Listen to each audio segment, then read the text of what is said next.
Kung kaya ko lang baguhin ang lahat, matagal ko nang ginawa. If I could change everything, I would have done it long ago.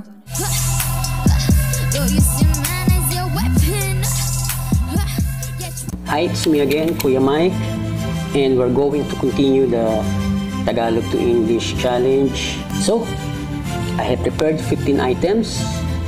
Let's begin. Dahan-dahan, hindi ako makasabay. Dahan-dahan, hindi ako makasabay. Simple present to. Dahan-dahan, hindi ako makasabay. Make it slow. I can't keep up. Tingnan natin. Slow down, I can't keep up. Slow down. It doesn't mean na mali yung sagot ko. Kasi pwede naman yun, make it slow. I can't keep up. Next. Bilisan natin para matapos tayo agad. Bilisan natin para matapos tayo agad. Bilisan natin. Let's do it faster so we can finish quickly. No, so we can finish immediately. Let's do it faster so we can finish immediately. Tingnan natin. Let's speed up so we can finish quickly. Speed up.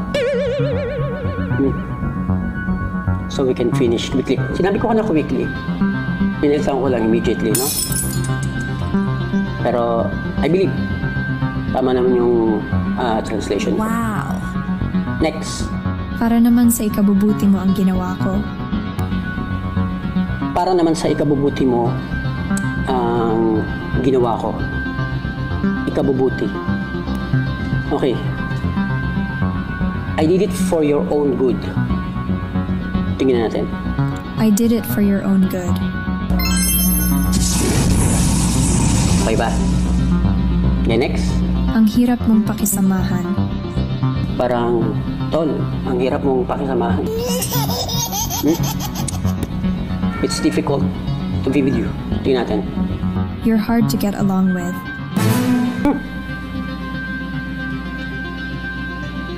Malayo, ano? You're hard to get along with. Sa akin, it's difficult to be with you. Okay. Oh, next na natin. Ayan ka na naman. Ayan ka na naman. Yan ka na naman. Ganito yan.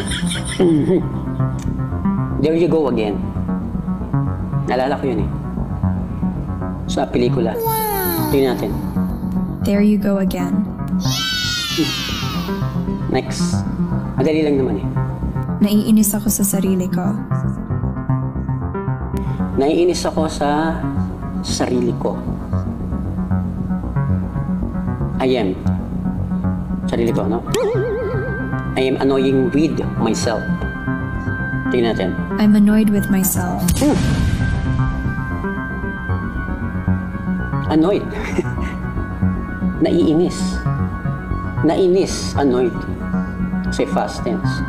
So yung naiinis, something like present tense. Parang gano'n, no? Ayaw mo na. Next. Panglima ako sa pila.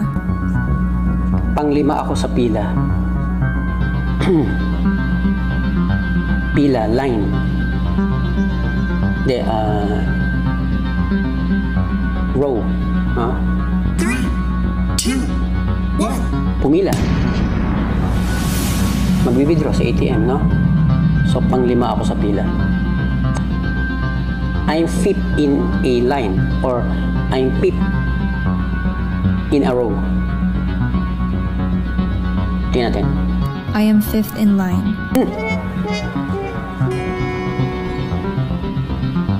Alam niyo na. Next. Paano ko malalaman kung hindi mo sasabihin? Paano ko malalaman kung hindi mo sasabihin? Sasabihin, no? Paano ko malalaman kung hindi mo sasabihin? Kaya sabihin mo na. How? How can I know? No. How would I know if you're not gonna tell me? How would I know if you're not gonna tell me? Tingnan natin. How will I know if you don't tell me? will I know siya? Okay, sige. Next. Sabihin mo na kasi. Sabihin mo na kasi. Just say it. Just tell me. Oh! Just tell me. Sige. Just tell me. Just say it. Pwede rin yan. 本当 Next. よかった Huwag ka nang magpaligoy-ligoy. Huwag ka nang magpaligoy-ligoy. Huwag ka nang magpaligoy-ligoy. Hindi ko alam yun, ha? Huwag ka nang magpaligoy-ligoy. Huwag. Huwag ka nang. Stop being not direct to the point. Stop being not direct to the point. Huwag ka nang magpaligoy-ligoy. Tingnan natin. Stop beating around the bush. Boom! Idiomatic naman. Parang ano yan. Yung easy. Parang piece of cake. Ganon. Yung sa piece of cake. Ibig sabihin na madali, easy. So, ganun pala yun. Huwag ka na magpaligoy-ligoy. Stop beating around the bush. Paki-comment na lang kung mali ba yung sagot ko o hindi. Thank you. Next. Libre ka ba sa Sabado? Libre ka ba sa Sabado? Miss, libre ka ba sa Sabado? Gala tayo. Are you available on Saturday? Tingnan natin. Are you free on Saturday? Free. Are you free on Saturday? No? Pero pwede naman yung are you available on Saturday? Wala naman sigurong mali ron or masama doon, no? Pwede yun. Takot ka rin ba sa matataas? Takot ka rin ba sa matataas? Are you afraid? Are you afraid of heights too? Tingnan natin. Are you afraid of heights too? Wapak. Tumbok na tumbok. Yan, thank you. Thank you. Next. Anong gusto mong itawag dito?